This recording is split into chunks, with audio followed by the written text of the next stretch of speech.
Assalomu alaykum do'stlarim. Bugun biz frontend dasturlash bo'yicha kursimizni boshladik va bizda yangi ochilgan YouTube kanalimiz o'z demak YouTube kanalimizga start berdik va biz bu YouTube kanalimizda frontend dasturlash bo'yicha kontentlarimizni, darslarimizni joylab boramiz. Demak, bu YouTube kanalimizda sizlar video darslar ko'rishlaringiz mumkin. Jonli efirlar bo'ladi, xudo xohlasa, motivatsiyalar va loyihalardan bahramand bo'lishlaringiz mumkin bo'ladi. Shuning uchun albatta YouTube kanalimizga obuna bo'lib qo'yishlaringiz kerak va bizda Telegram kanalimiz ham bor. Bu yerda ham turli xil materiallar, eslatmalar, PDFlar, kodlar, savol-javoblar va yopiq kontent va hokazolar demak bizda Telegram kanalimizda mavjud ekan. Shuningdek, birgalikda aytib o'tishim kerak, Telegram kanalimizda ham video darslarimiz bor, ularni ham ko'rib o'rganishlaringiz ham mumkin. Demak, endi navbat sizda. Demak, o'rganishingiz uchun birinchi qadam tashlashda albatta bizni YouTube kanalimiz va Telegram kanalimizga qo'shilib obuna bo'lib qo'yishlaringiz kerak. Mana bizni demak YouTube kanalimiz, web dasturchi sheriklar. Xo'sh, bu demak YouTube kanalimiz va bizda Telegram kanalimiz ham bor. Mana xo'sh, web dasturchi sheriklar deb nomlangan demak Telegram kanalimiz ham bor. Bemalol qidirib demak bu kanalimizga ham qo'shilib obuna bo'lib qo'yishlaringiz kerak va bu linklarda demak video opsiyasida qoldirib ketaman. Xo'sh, birinchi darsimizni tomosha qilmoqdasiz hozir siz. Demak, kanalimizga obuna bo'lib, qo'ng'iroqni yoqib qo'ygan bo'lsangiz, demak, va Telegramga qo'shilgan bo'lsangiz, demak, biz boshladik. Bugun 16-iyun 2025-yil. Demak, biz birinchi frontend kursimizni birinchi darsiga, ya'ni kirish qismini boshlab olyapmiz. Demak, o'rganishga jur'at qiling.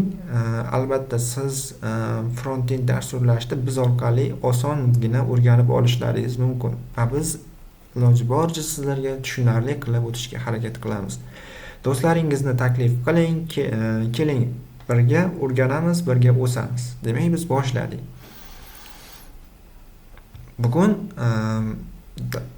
Bugungi darsimiz desam hali dars boshlamadik, shunchaki kursimiz haqida ma'lumot berib o'tyapmiz. Shu sababli 0-mavzu deb qo'ydik va kurs haqida, kursga kirish, kursda nimalarni o'rganishimiz va hokazolar haqida men sizlarga ma'lumot berib o'taman bugun.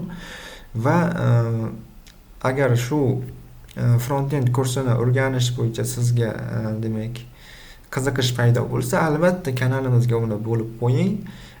O'ylaymanki, siz bizni kursimiz orqali frontend dasturlashda albatta 0 dan mukammal darajagacha o'rgana olasizlar deb umid qilaman. Xudo xolasa harakat qilamiz bunga. Frontend dasturlash deyapman. Frontend dasturlash o'zi nima ekanligi haqida aytib o'taman. Frontend dasturchilar nima ish qiladi? Frontend o'zi nima? Tushuntirib o'taman sizlarga. Frontend bu foydalanuvchi veb sahifa ko'radigan va u bilan muloqot qiladigan tashqi qismi, ya'ni sahifaning dizayni, joylashuvi, matnlar, rasm va tugmalar hisoblanadi ekan. Siz kundalik hayotingizda demak turli xil saytlardan foydalangansiz. Doimiy ravishda demak saytlarni yaratadigan insonlar, demak albatta bular dasturchilar. Saytlarda demak biz frontend dasturlash orqali ularni bizga ko'rinib turadigan barcha o'sha ko'rinish qismini frontend dasturchilar yaratar ekan. Demak bizning kursimizda siz bemalol o'sha saytlarda ko'rinish qismini yarata oladigan bo'lasizlar, xudo xohlasa. Demak dasturchining vazifasi bu elementlarni qulay, tezkor va chiroyli qilib yaratishdir. Demak biz bularni yaratamiz, xudo xohlasa.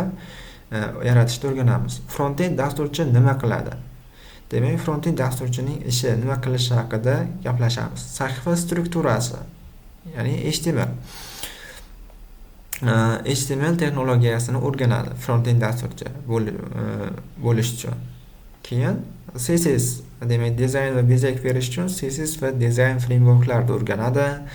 harakat va interaktivlik qo'shish uchun JavaScriptni o'rganadi va katta loyihalarda ishlash uchun kutubxonalar, preprosessorlar bularni o'rganadi va biz demak o'sha front-end dasturchi bo'la olamiz mana shularni o'rganish orqali.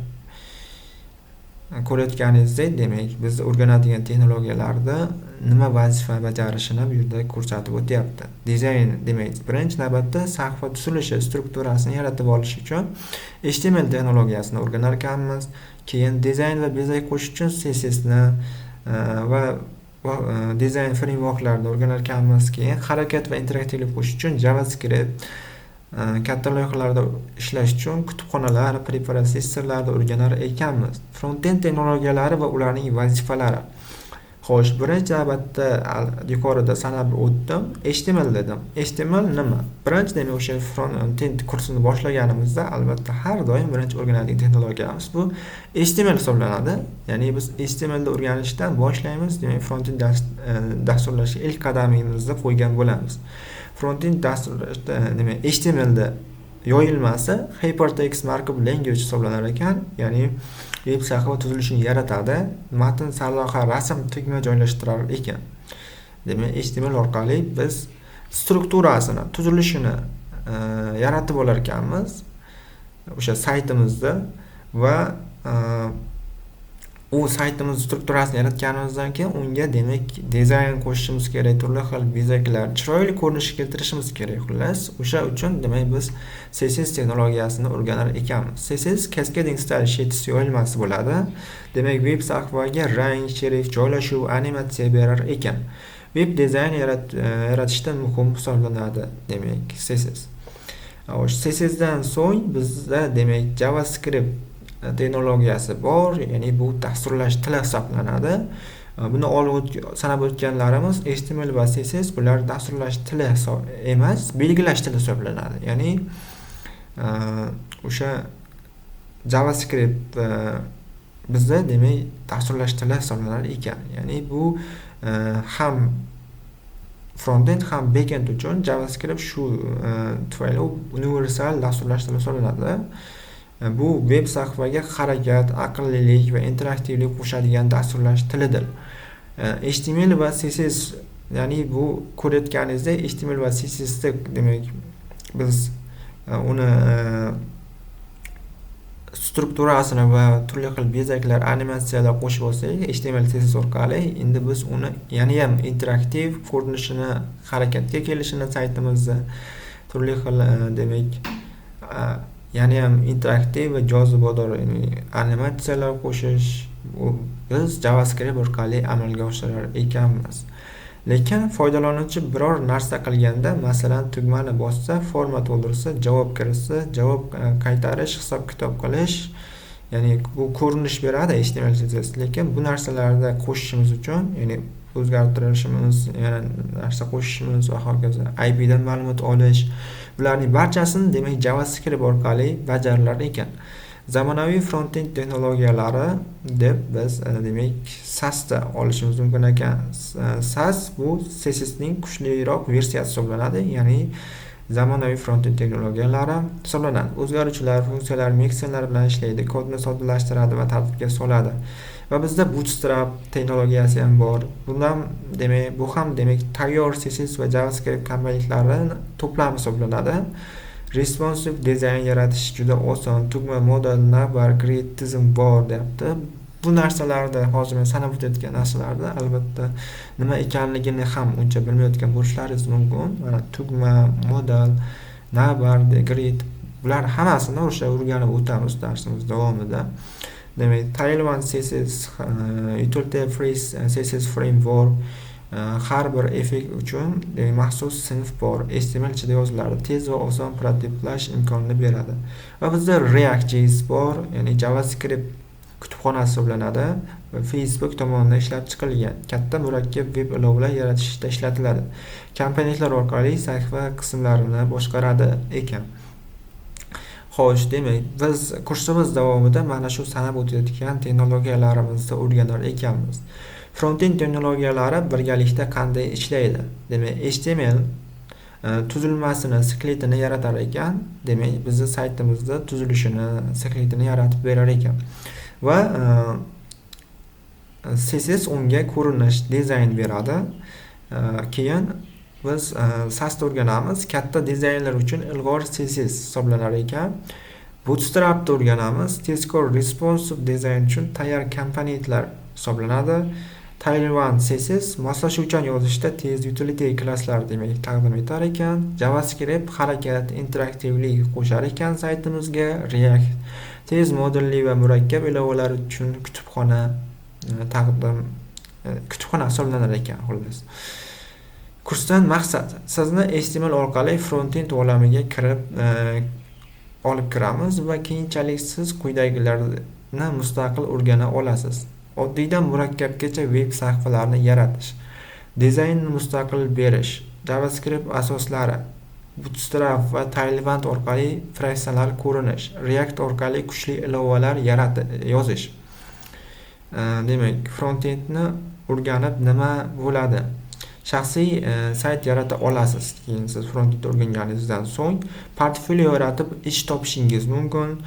Freelance demak buyurtmalar bajarishingiz mumkin va bu orqali demak daromad qilishingiz mumkin. Kelajakda katta web ilovalar qilish orqali karyera qilishingiz mumkin.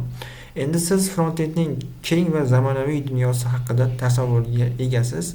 O'ylaymanki, frontend nima ekanligi, u nima qila olishi haqida siz yetarlicha bilimga ega bo'ldingiz deb o'ylayman. Demak, frontend bugun kursimiz haqida, demak, kursga kirish qilib oldik.